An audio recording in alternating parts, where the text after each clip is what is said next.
Hello बच्चों, आज हम करते हैं LCM HCF word problem part 2। ठीक है, तो पार्ट 1 में जो हम लोगों ने सीखा था वो सीखा था कि जब कभी भी हमें बड़ी वैल्यू निकालनी है तो क्या निकालना है, एलसीएम निकालना है। और जब क्वेश्चन को पढ़ा और क्वेश्चन को पढ़ने के बाद हमारी समझ में आ गया कि हमें क्या निकालना है, छोटा वैल्यू निकालना है, तो क्या निकालना है, एचसीएफ निकालना है। ठीक है, इसी का यूज़ करते हुए आज हम आगे क्वेश्चंस करते हैं। देखो भाई, question 1, 3 bells toll together at interval of 9, 12 and 15 minutes। भाई 3 बेल है और 3 बेल जो बजती है, पहली बेल वो 9 मिनट के बाद दोबारा से रिपीट होती है, दूसरी बेल है वो 12 मिनट के बाद रिपीट होती है और तीसरी बेल है वो 15 मिनट के बाद रिपीट होती है।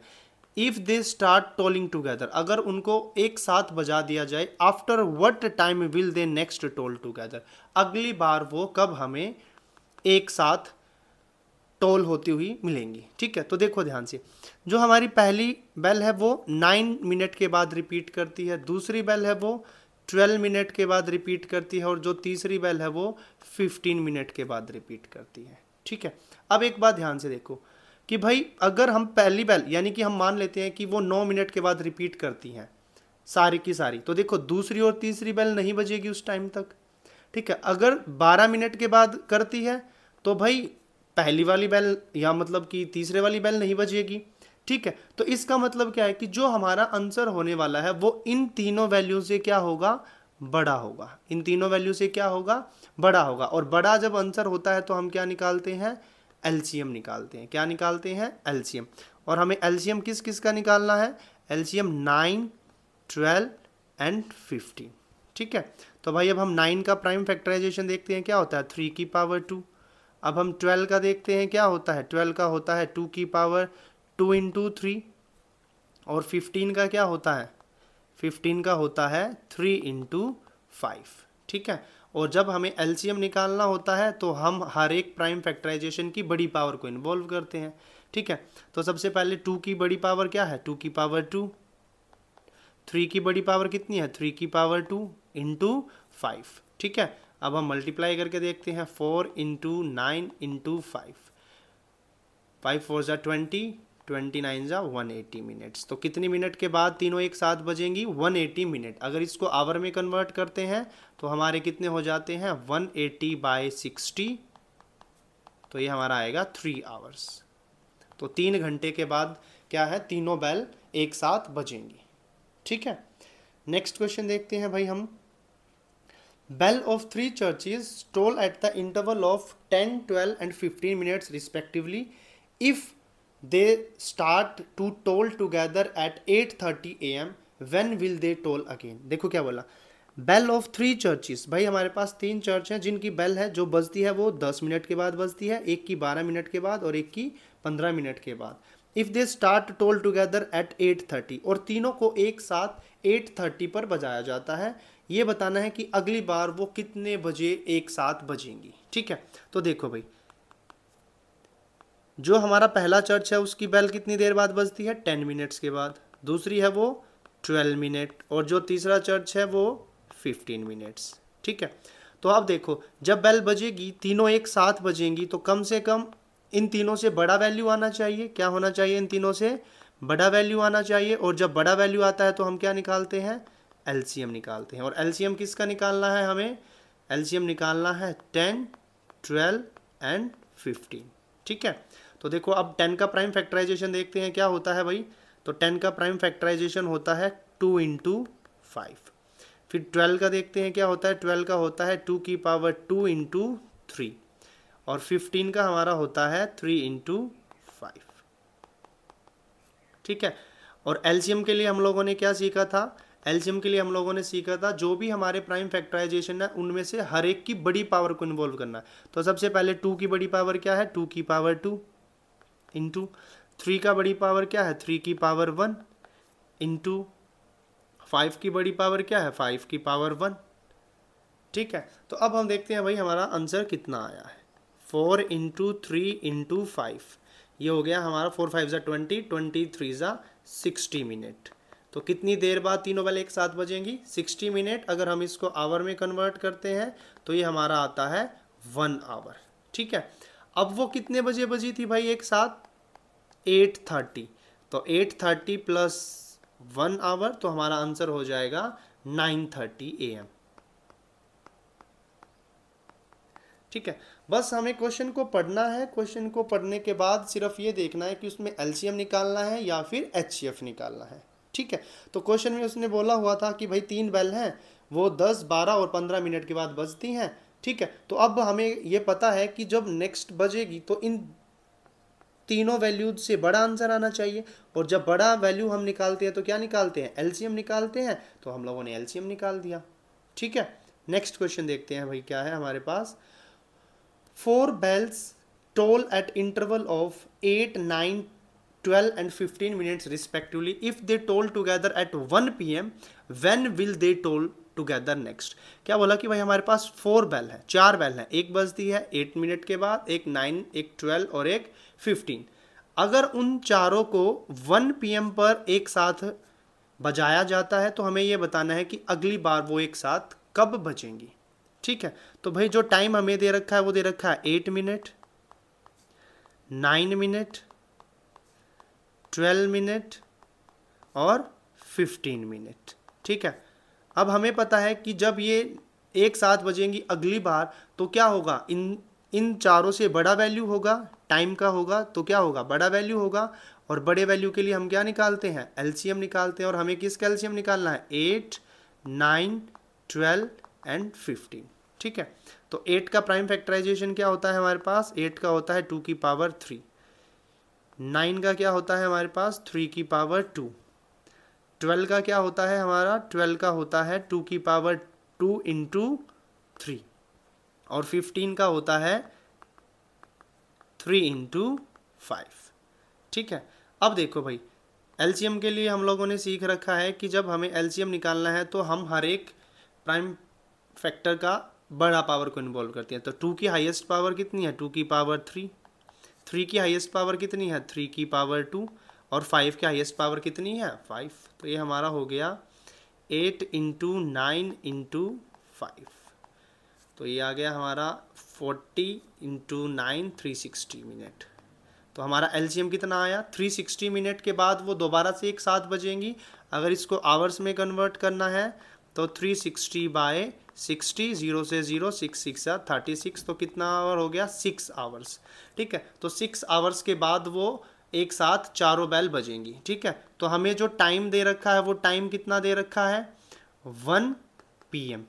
तो 1 PM प्लस 6 आवर्स, तो कितना टाइम हो जाएगा, 7 PM।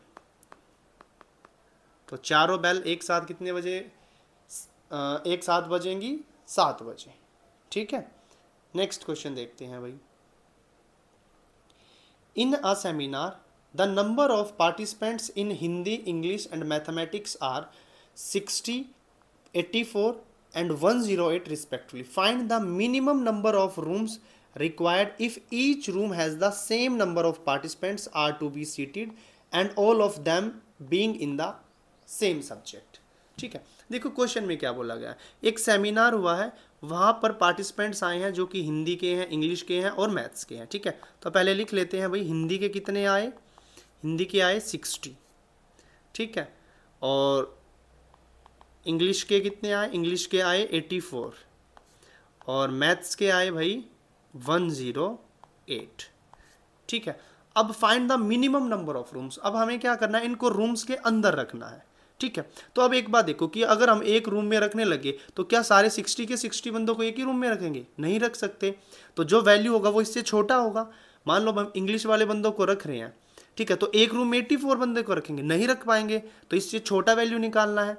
मैथ्स में 108 है तो इससे भी छोटा वैल्यू निकालना है। तो हमें हमारे क्वेश्चन पढ़ने पर समझ में आया कि हमें क्या निकालना है, छोटा वैल्यू निकालना है। ठीक है, तो छोटे वैल्यू के लिए हम क्या निकालते हैं, एचसीएफ। और एचसीएफ हमें किसका निकालना है, 60 का, 84 का एंड 108 का। ठीक है, तो यहाँ से हम क्या करते हैं, प्राइम फैक्टराइजेशन करते हैं भाई।